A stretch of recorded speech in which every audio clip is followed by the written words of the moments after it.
Deep state, যেটা আপনারা খুব ভালোভাবে এই 2026-এর ইলেকশনের পরে দেখলেন যে কারচুপি এবং ইঞ্জিনিয়ারিংয়ের মধ্যে যে ডিফারেন্স, যে পার্থক্যটা, যে কারচুপি মানে দিনের বেলায় গিয়ে ভোট কেন্দ্র দখল করা, ঠিক আছে, ভোট কেন্দ্র দখল করে জাল ব্যালট বাক্স ভরা, এটা হয়নি।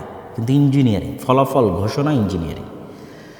তো ডিপ স্টেট যে শুধু ফলাফল ঘোষণা ইঞ্জিনিয়ারিং করবে বিষয়টি কিন্তু সেরকম নয়। ডিপ স্টেট আরও বহু ক্ষেত্রে তাদের প্রভাব থাকে। ডিপ স্টেট মানে ছায়া রাষ্ট্র। ছায়া রাষ্ট্র যদি আপনি আরও ভালোভাবে বুঝতে চান তাহলে বুঝতে পারবেন যে ডক্টর ইউনূস কেন সাকসেসফুলি কাজ করতে পারেন, কেন বাংলাদেশের যে ডিপ স্টেট এইটা তাকে সাকসেসফুলি কাজ করতে দেয়নি। প্রতিটা রাষ্ট্রের ডিপ স্টেট থাকে, আমেরিকারও ডিপ স্টেট আছে। তো ওই ডিপ স্টেটের সক্ষতা শুধু জনসমর্থন দিয়ে হয় না। যেটা আমি বহুবার বলেছি যে আপনাদের 16 কোটি মানুষের ভোটের মূল্য প্রথম আলোর কাছে একটা খড়ের টুকরাও নয়। এই কথাটা আপনারা আমার বহু বক্তব্য শুনেছেন। কেন বলেছি এটা? কেন প্রথম আলো হচ্ছে ডিপ স্টেটের পার্ট, ঠিক আছে? তো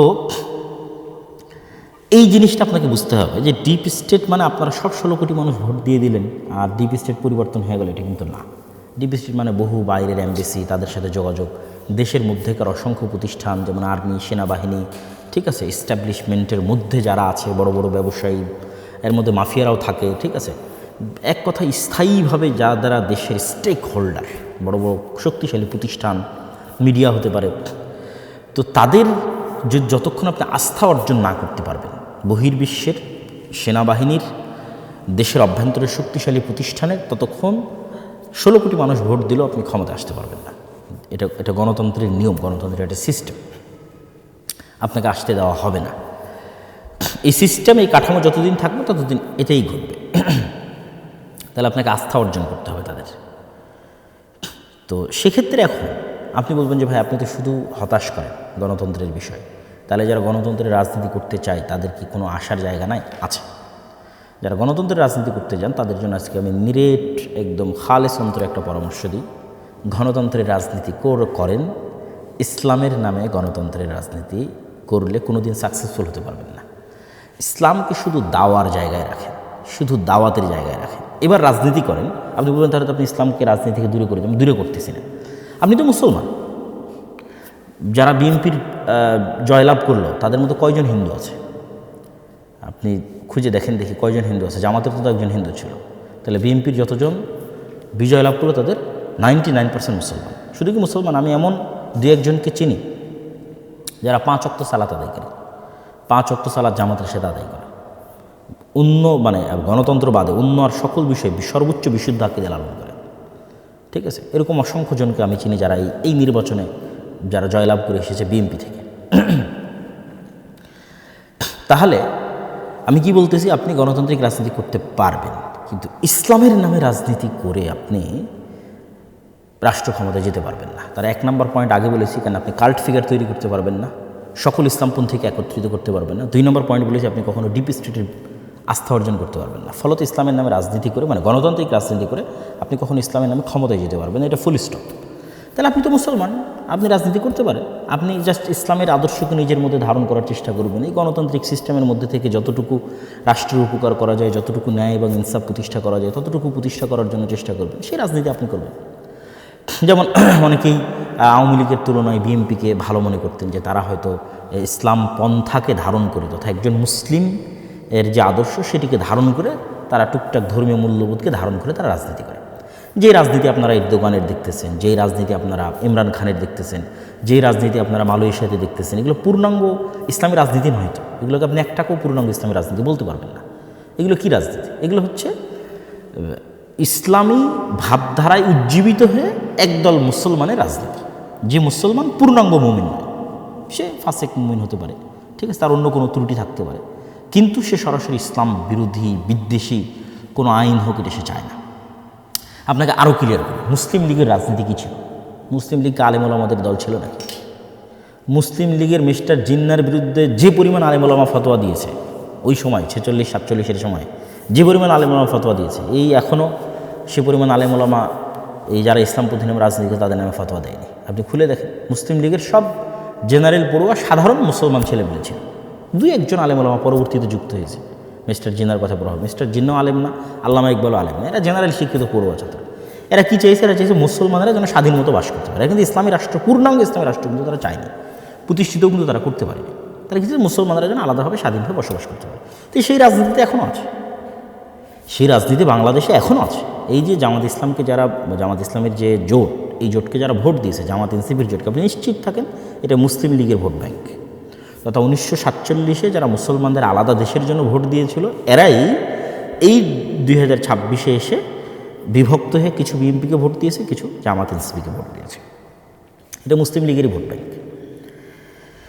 এবং শেখ মুজিবুর রহমান নিজেও কিন্তু মুসলিম লীগ করতেন, তারপর আওয়ামী মুসলিম লীগ। তো আপনাকে মাথায় রাখতে হবে কি, যে আপনি যদি বাংলাদেশে রাজনীতি করতে চান, আপনি ইসলামের নামে রাজনীতি করে, গণতান্ত্রিক ইসলামের নামে গণতান্ত্রিক রাজনীতি করে ক্ষমতায় আসতে পারবেন না। আপনাকে কিসের রাজনীতি করতে হবে?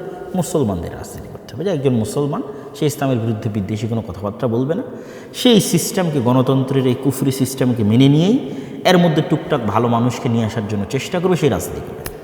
তা বলবেন তাহলে এই রাজনীতি কারা করবে? দেখেন, আমি যে তত্ত্বের কথা বলতেছি, এই তত্ত্ব যে সঠিক তত্ত্ব, তার প্রমাণ ভারতই আছে।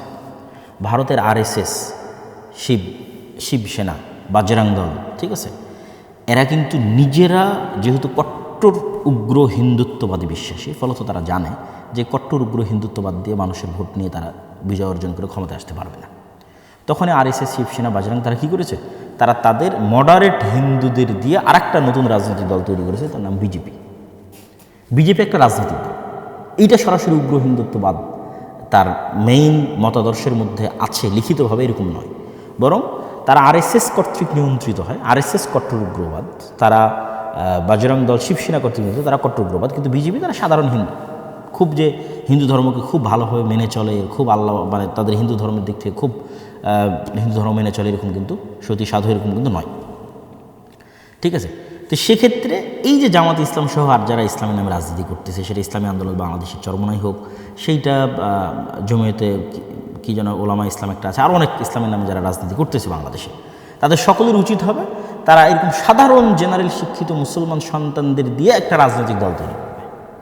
যেই কাজটা বিএনপি তাদেরকে অতীতে করে দিত, তারা যদি মনে করে যে এখন বিএনপি ছাড়াও তাদের এরকম একটা রাজনৈতিক দলের দরকার আছে, তাহলে এরকম একটা তারা সাধারণ মুসলমানদের এরকম একটা রাজনৈতিক দল তৈরি করবে, যেমন এনসিপি হতে পারে সেই রাজনৈতিক দল, যারা সরাসরি ইসলামী রাষ্ট্র প্রতিষ্ঠার রাজনীতি করবে, কিন্তু এই দেশের মুসলমানদের, স্বাভাবিক মুসলমানদের যে অধিকার রক্ষার কথা সেটা বলবে, যেমন ওসমান হাদি করত, যেমন আমাদের জুলাইয়ের যে ছেলেমেয়েরা তারা করতেছে।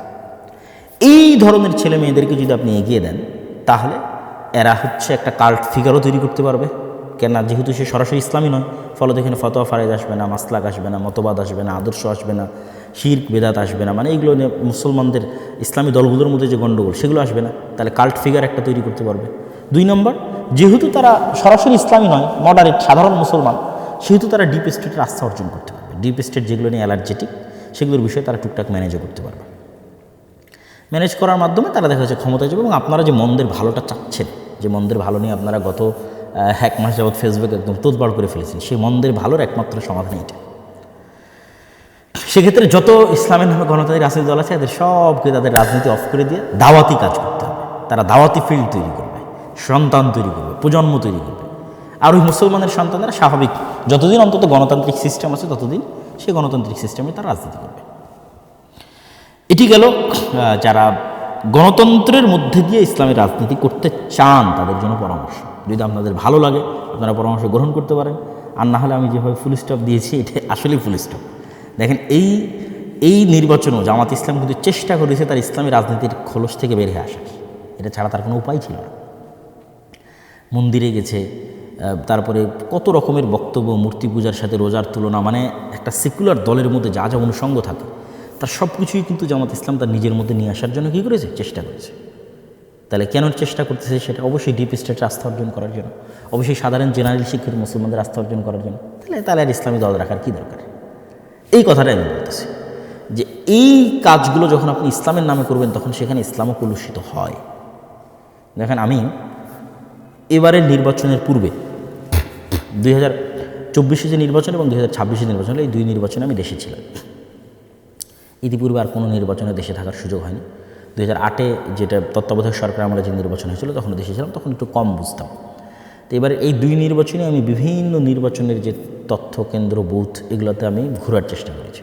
বিভিন্ন নির্বাচনী এলাকায় গত 5-10 দিন ঘোরার চেষ্টা করেছি। অসংখ্য যারা এমপি ক্যান্ডিডেট আছে, জামাত ইসলামের, বিএনপির অসংখ্য এমপি ক্যান্ডিডেটদের সাথে সাক্ষাৎ করেছে। আমার অবজারভেশন ভোট কেন্দ্র স্বাভাবিক একটা মানুষের ঘর থেকে অন্তত যাতায়াত খরচও যদি বলি, তাহলে অন্তত কোথাও 30 টাকার ভাড়ার দূরত্ব, কোথাও 40 টাকার, কোথাও 50 টাকা। যাদের বাড়ি একদম ভোট কেন্দ্রের পাশে তাদেরটা ভিন্ন, কিন্তু স্বাভাবিকভাবেই ভোট কেন্দ্র থেকে যারা মোটামুটি দূরত্বে আছে তাদের 30, 40, 50 টাকা ভাড়ার দূরত্ব। তা আমি অনেককে জিজ্ঞেস করলাম, ভাই আপনি কীভাবে যাচ্ছেন? তো অটোরিক্সায় যাচ্ছে। অটোরিক্সা কীভাবে পেলেন? তাহলে ওই দলের পক্ষ থেকে অটোরিক্সা দেওয়া আছে। যাতায়াত খরচ, হ্যাঁ যাতায়াত খরচ দেওয়া আছে। তাহলে এই যে বিশাল একটা মানুষকে যারা আপনাকে সাপোর্ট করে তাদেরকে ভোট কেন্দ্রে নিয়ে, আমি অন্য কথা বাদ দিলাম, জাস্ট ভোট কেন্দ্রে নিয়ে যাওয়ার জন্য কেন মানুষ ফ্রিতে ভোট দিতে যাবে? কত কোটি মানুষ ভোট দিয়েছে আপনি দেখেন দেখি, 12 কোটি মানুষের। আমার আব্বা আম্মা জীবনে কোনো দিন ভোট কেন্দ্রে যায়নি, তাহলে এটাকে ফেতনা মনে করে এই ভোট কেন্দ্রে যাওয়াকে। এরকম হাজার হাজার লক্ষ লক্ষ মানুষের যারা জীবনে কোনো দিন ভোট কেন্দ্রে যায়নি, তাহলে মানুষ নিজের খায়ে নিজের খরচ করে কেন ভোট কেন্দ্রে যাবে? কেউ যাবে না।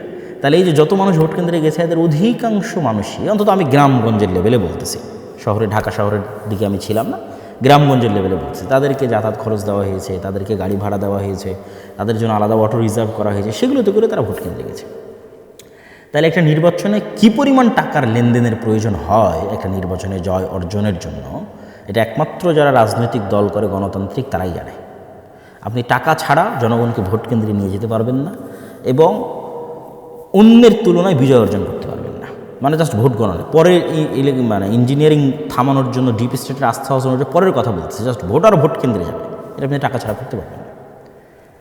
আল্লাহু আলাম এই ভোটে কত হাজার কোটি টাকা খরচ হয়েছে, 2-3 হাজার কোটি টাকার নিচে অবশ্যই নয়। তাহলে আপনি ইসলামের নামে রাজনীতি করে একটা মানুষকে টাকা দিতে পারবেন? পারবেন না। যদি দেন তাহলে তো আপনার ইসলামী যে আদর্শের কথা বলছেন সত্য ন্যায় সেটা তো থাকলো না, তাই না? আল্লাহ সুবহানাহু ওয়া তাআলা ভালো জানে, যিনি সৈয়দপুর বিমানবন্দরে আটকা পড়েছিলেন তার কাছে সেই অর্থ কী বাবদ ছিল বা কী কারণে ছিল, কিন্তু এটি আলেম ওলামা হোক বা যারা ইসলামের নামে রাজনীতি করুক তাদের জন্য মান হানিকর বা সম্মান হানিকর হয়েছে কিনা? অবশ্যই হয়েছে। তাহলে আপনি নিশ্চিত থাকেন গণতন্ত্রের এই সিস্টেমে আপনি যদি ইসলামের নামে রাজনীতি করতে চান আপনি মুনাফিক হয়ে যেতেন।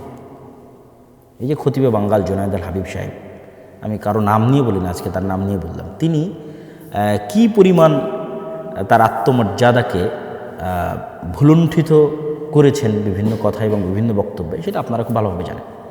তাহলে এই পরিমাণ আত্মমর্যাদাকে ভুলুণ্ঠিত না করলে, এই পরিমাণ মানে যে কথা, যেটা আমি আমার পুরো কথায় তুলে ধরতে চাচ্ছি আর কি, যে এক কথায় আপনি গণতান্ত্রিক সিস্টেমের সাথে রাজনীতি করতে গেলে আপনাকে মুনাফিকের পথ অবলম্বন করতে হবে, আপনি জিততে পারবেন না। তাহলে কেন ইসলামের নামে এই কাজটা করবেন? এবং ইসলামের নামে যদি কাজটা করেন তবু জিততে পারবেন না। কেন বলেছি? ওই আগের দুটো পয়েন্ট, কাল্ট ফিগার তৈরি করতে পারবেন না, ডিপ স্টেট আস্থা অর্জন করতে পারবেন না। তাহলে কী করতে হবে? ইসলামকে আপনি দাওয়াতের জায়গায় রাখেন, আর সাধারণ মুসলমানের সন্তানদের দিয়ে দেন, যারা জেনারেল শিক্ষিত স্বাভাবিক তাদেরকে দিয়ে দেন এই রাজনীতির ময়দানে, তারা রাজনীতি করে, তাদেরকে আপনারা পিছন থেকে সাপোর্ট দিতে পারেন। আরও একটা কথা বলি, ইসলামের নামে রাজনীতি করার আর একটা ক্ষতির দিক আপনাকে বলি। আপনারা আমার সাথে যে কোনোভাবে দ্বিমত করতে পারেন, আমি জাস্ট ওপেন খোলামেলা মনের কথা আপনাদের সাথে তুলে ধরতেছি। ইসলামের নামে গণতান্ত্রিক রাজনীতি করার একটা ক্ষতিকর দিক হচ্ছে মুসলমানদের কাছে ইসলামকে শত্রু বানানো হয়। গত 17 বছর যেমন আওয়ামী লীগ সরকার যে কোনো দাড়ি টুপি দেখলে মনে করতো যে মনে হয় আমার শত্রু, যে হয়তো রাজাকার অথবা জামাত অথবা শিবির, ঠিক আছে। এখন বিএনপি সরকারও যে ক্ষমতায় আসতেছে সেও মনে করবে, যে কোনো দাড়ি টুপিকে দেখলে তার অন্তরে কাজ করবে যে এই মনে হয় জামাত, এ মনে হয়, যেমন উনি তো বলেইছেন যে গুপ্ত, ঠিক আছে, এতে তার অন্তরে কাজ করবে, অথচ সে কিন্তু মুসলমান। তথা পুরো বিএনপিতে যারা আছে তারা সবাই মুসলমান। তাহলে বিএনপির এই সমস্ত মুসলমান নেতাদেরকে আমরা ইসলামের শত্রু বানিয়ে দিলাম। আমরা যদি ইসলামের নামে রাজনীতি না করে স্বাভাবিক রাজনীতি করতাম, তাহলে কিন্তু শুধু মুসলমানদের রাজনীতি করতাম, তাহলে কিন্তু ইসলামকে শত্রু বানানো হতো না। যে কোনো দাড়ি টুপিওয়ালা মানুষকে দেখলে কিন্তু তারা শত্রু মনে করতো না। আমরা যদি দাওয়াতের মাঠে থাকতাম এবং সাপোর্ট দিতাম, এরকম কোনো একটা দল তৈরি করে দিতাম, যেমন আমি উদাহরণ দিয়েছি বিজেপি এবং আরএসএসের, যেমন আমি উদাহরণ দিয়েছি যে এখনকার ইসলামী রাজনৈতিক দলগুলো পারে এনসিপিকে সামনের দিকে এগিয়ে দিতে, যে বাবা তোমরাই রাজনীতি করো, আমরা দাওয়াত দিয়ে ফিল্ড তৈরি করে দেবো, তোমাদেরকে সকল প্রকার সাপোর্ট দেবো, রাজনীতি তোমরা করো। এনসিপির ছেলেদের কথা বলতে পারেন আপনারা। তো এইগুলো আপনাদের জন্য পরামর্শ। ইসলামের নামে রাজনীতি করতে গিয়ে আমরা মুসলমানদের কাছেই ইসলামকে শত্রু বানিয়ে ফেলতেছি, এটার একটা দীর্ঘমেয়াদী ক্ষতিকর প্রভাব আছে। তাহলে আমি যারা গণতন্ত্রের রাজনীতি করে তাদেরকে আমি হতাশ করছি না, কিন্তু তাদেরকে সমাধানও দিচ্ছি। এবার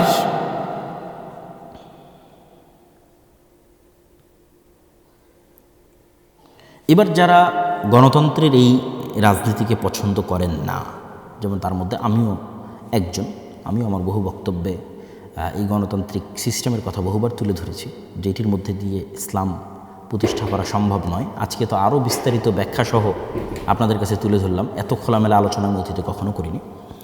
বিএনপির ভাইদের জন্য আমার কিছু নসিহা আছে, এবং যারা গণতন্ত্রের বাইরে গিয়ে ইসলাম প্রতিষ্ঠা করতে চান তাদের জন্য নসিহা আছে। তো যেহেতু এতক্ষণ যেহেতু একটু সরাসরি একদম পলিটিক্যাল আলোচনা করছি, আমি যেন বিএনপির ভাইদের জন্য নসিহাতে আমার বক্তব্য শেষ করি। আমি মনে করি যে বিএনপির ভাইরাও তারাও মুসলমান, এবং তাদের সাথে আমাদের আন্তরিক হওয়া উচিত। তাদের সাথে আমাদের, যারা ইসলামের নামে রাজনীতি করছেন, যারা মুসলমানদের রাজনীতি করছেন, তাদের শত্রুতাপূর্ণ যে মনোভাব, এইটা দিন শেষে আমাদের ইসলামকে ক্ষতিগ্রস্ত করবে। তাহলে কী করা উচিত? সৎ উপদেশ এবং দোয়া। কথা আমরা আগেও বলেছি এবং এখনও বলছি। এবং এই সৎ উপদেশ এবং দোয়ার জায়গা থেকে বিএনপির যারা দায়িত্বশীল, যারা নেতৃস্থানীয় আছেন, তারেক রহমান সাহেবের সাথে আমার যখন দেখা হয়েছিল, তখনও আমি তার কাছে এই কথাগুলো তুলে ধরেছিলাম। আজকেও আমি একটি কথা বলে বিএনপির ভাইদের শেষ করব, তাদের প্রতি নসিহা। সেটি হচ্ছে বিভাজনের রাজনীতি না করা। গণতন্ত্রের রাজনীতির একটা বড় অনুষঙ্গ হচ্ছে বিভাজনের রাজনীতি। আর বাংলাদেশের, ভারতের রাজনৈতিক বয়ান হচ্ছে মুক্তিযোদ্ধা বনাম রাজাকার। অবশ্যই 47 যেমন আমাদের ইতিহাসের অন্যতম গুরুত্বপূর্ণ অংশ, 71 আমাদের ইতিহাসের অন্যতম গুরুত্বপূর্ণ অংশ, 24 আমাদের ইতিহাসের অন্যতম গুরুত্বপূর্ণ অংশ।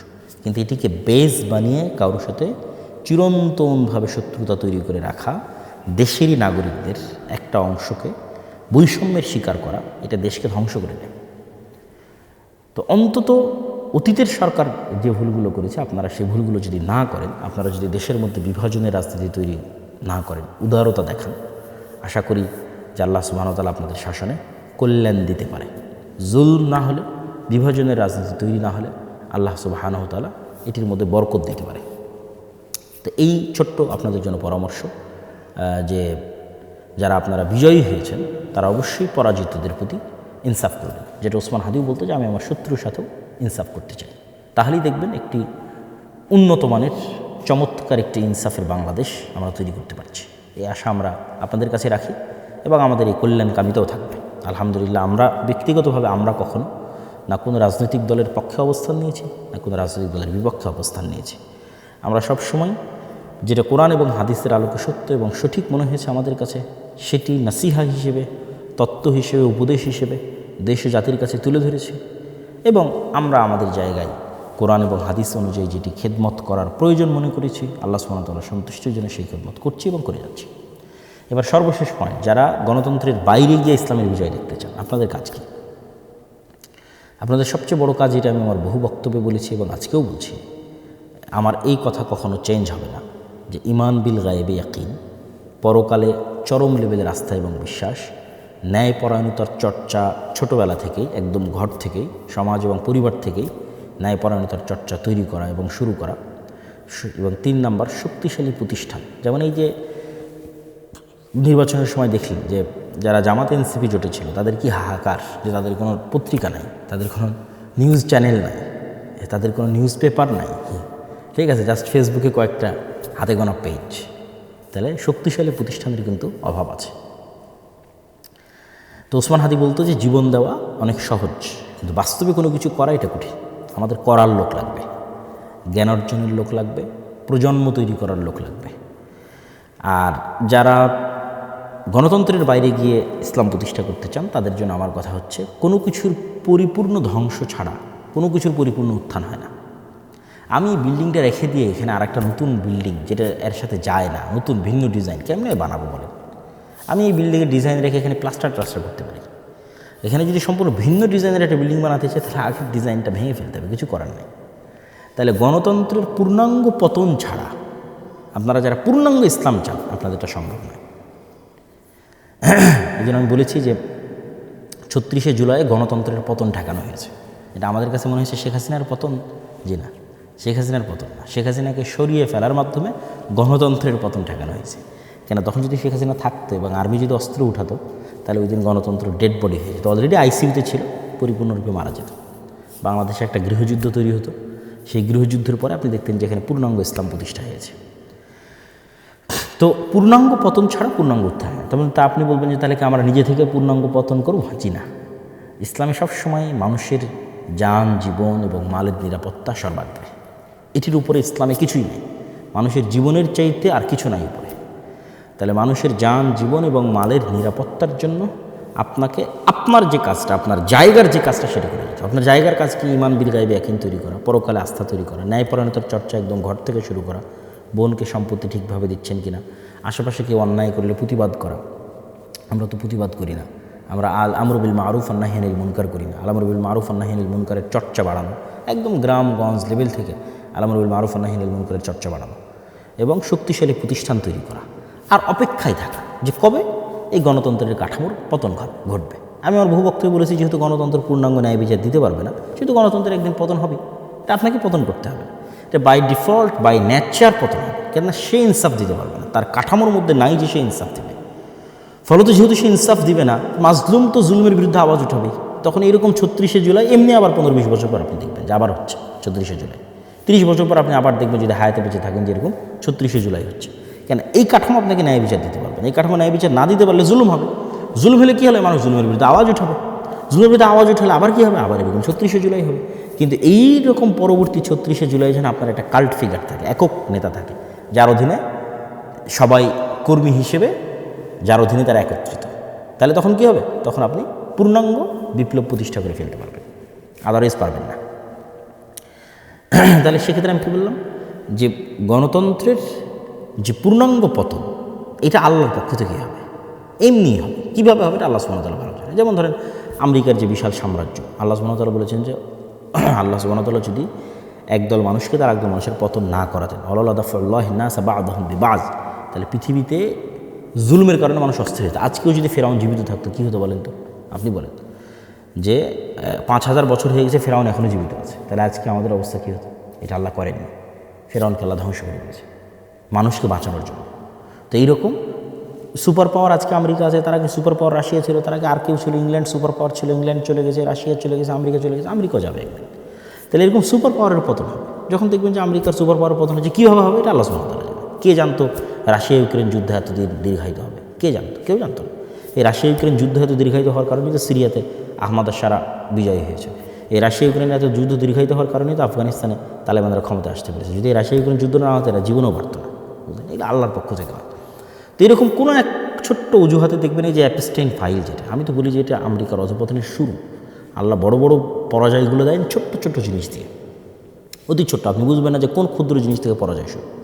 আমেরিকার অধপতন মানেই তো গণতন্ত্রের অধপতন ভাই। আজকে আমেরিকার পতন হবে, কালকে সব জায়গাতে গণতন্ত্র গায়েব হয়ে যাবে, এটাই নিয়ম। যে যে আদর্শের ধারক ও বাহক, তার পতনের সাথে সাথে সে আদর্শ গায়েব হয়ে যায়। তাহলে আপনাকে কী করতে হবে? আপনাকে প্রস্তুতি নিতে হবে, ওই দিন আসার অপেক্ষায় থাকতে হবে। আপনার প্রস্তুতি হবে ঈমান বিল গায়ব ইয়াকিন, আপনার প্রস্তুতি হবে পরকালে আস্থা, আপনার প্রস্তুতি হবে ন্যায়পরায়ণতার চর্চা। কেন? ন্যায়পরায়ণতার চর্চার মাধ্যমে নেতা তৈরি হয়, আদারওয়াইজ নেতা তৈরি হয় না। ন্যায়পরায়ণতার চর্চা যদি আমি না করি, ধরেন আমি যদি না করি, আমিও নেতা না। এটা হলো সিম্পল কথা, যে তার মানে আমি বলতেছি মানে যে আমি নেতা তা না। কিন্তু আমি যদি ন্যায়পরায়ণতার চর্চা না করি, আমিও নেতা না। যে ন্যায়পরায়ণতার চর্চা করবে সেই নেতা হবে। বহু ছোট্ট কুড়ে ঘর থেকে এসে নেতা হয়ে যেতে পারে, কোনো গ্যারেন্টি নেই কে কোথায় থেকে এসে কীভাবে নেতা হবে। ন্যায়ের চর্চা করতে গিয়ে নেতা তৈরি হবে, অন্যায়ের প্রতিবাদ করতে গিয়ে নেতা তৈরি হবে। এটি স্বাভাবিক এবং সিম্পল রুলস নেতা তৈরি হওয়ার। তাই ঈমান বিল গায়বে ইয়াকিন, পরকালে আস্থা, ন্যায়পরায়ণতার চর্চা, শক্তিশালী প্রতিষ্ঠান, আর অপেক্ষা কবে এই গণতন্ত্রের পূর্ণাঙ্গ পতন হয়। যেদিন গণতন্ত্রের পূর্ণাঙ্গ পতন হবে সেদিন যদি আপনি প্রস্তুত থাকেন, যেমন 36শে জুলাই আপনি প্রস্তুত ছিলেন না, যদি আপনার প্রস্তুত থাকেন পূর্ণাঙ্গ ইসলাম প্রতিষ্ঠা হয়ে যাবে। আর যদি প্রস্তুত না থাকেন তাহলে তো এটার জন্য আপনি নিজেই দায়ী। তাহলে ইমিডিয়েট রেজাল্টের আশা বাদ দিতে হবে, ইমিডিয়েট উত্তেজনা বাদ দিতে হবে, বিশাল দীর্ঘমেয়াদী 30 বছরের প্ল্যান করে প্রস্তুতি নিতে হবে। তো আশা করি আমি নির্বাচন পরবর্তী যে পর্যালোচনা ছিল সেই পর্যালোচনায় আমি সকলের জন্য আজকে নাসিহা দিয়েছি, একদম শতভাগ আমার হৃদয়কে পরিষ্কার করে, কারো প্রতি চুল পরিমাণ পক্ষপাতিত্ব না রেখে। আলহামদুলিল্লাহ, আল্লাহ আল্লাহর কসম, কারো প্রতি চুল পরিমাণ পক্ষপাতিত্ব নাই। যারা আমাদের সম্পর্কে জানেন এবং বুঝেন তারাও খুব ভালোভাবে জানেন। তো আমি সম্পূর্ণ শতভাগ ন্যায় এবং ইনসাফের সাথে জামাত ইসলাম, ইসলামী আন্দোলন চরমনায়, যারা ইসলামের নামে গণতন্ত্রের রাজনীতি করে তারা, এনসিপি ছাত্ররা, তারপরে বিএনপি এবং সর্বোপরি যারা গণতন্ত্রের বাইরে গিয়ে ইসলামের বিজয় চান, তাদের সকলের জন্য তাত্ত্বিক বলেন, বাস্তব বলেন, সকল ধরনের পরামর্শ আপনাদের জন্য দিয়েছি। আল্লাহ সুবহানাহু ওয়া তাআলা আমাদের দেশকে শান্তি শৃঙ্খলায় পরিপূর্ণ করে দিক, আমাদের এই জাতিকে আল্লাহ সুবহানাহু ওয়া তাআলা রক্ষা করুক। এই দেশের মানুষ বহু রক্ত দিয়েছে, বহু রক্ত, সেই মোগলদের পূর্বের আমল থেকে এখানে স্বাধীন সুলতানি শাসন আমলের জন্য লড়াই হতো। বাঙালিরা স্বাধীনতা প্রিয় জাতি, তারা বিদ্রোহী জাতি। শাসন করতে পারুক আর না পারুক, নিজেদের শাসন ধরে রাখতে পারুক আর না পারুক, আরেকজনকে উল্টায় ফেলতে খুব পারে। মানে বিদ্রোহী হিসেবে তারা খুব বিখ্যাত। ওই দিল্লির সুলতানরাও তাদের কোনোদিন কন্ট্রোলে রাখতে পারতো না। এই যে 12 ভূঁইয়া, এরা কিন্তু বিদ্রোহী, ঠিক আছে। মোগলের বিরুদ্ধে এরা যুদ্ধ করেছে। তো বাঙালিদের একটা ভালো গুণ আছে, আল্লাহ সুবহানাহু ওয়া তাআলা আশা করি যে বাংলাদেশ এবং বাংলাদেশের এই মাটি যেখানে হাজার হাজার শহীদের রক্ত আছে, এটিকে আল্লাহ সুবহানাহু ওয়া তাআলা কখনোই মুশরিকদের পদানত করবেন না, অধীনস্থ করবেন না। এটি আল্লাহর কাছে চাওয়া এবং দোয়া। আমাদের পরবর্তী প্রজন্ম যেন মুশরিকদের গোলাম না হয়, এটি আল্লাহ সুবহানাহু ওয়া তাআলার কাছে কামনা। সেই ব্যবস্থা যেন আল্লাহ সুবহানাহু ওয়া তাআলা করে দেন, সেই ব্যবস্থা করার তৌফিক যেন আল্লাহ সুবহানাহু ওয়া তাআলা আমাদের দান করেন। আল্লাহুম্মা আমিন। ওয়া আখিরু দাওয়ানা আলহামদুলিল্লাহি রাব্বিল আলামিন। আসসালামু আলাইকুম ওয়া রাহমাতুল্লাহি ওয়া বারাকাতুহু।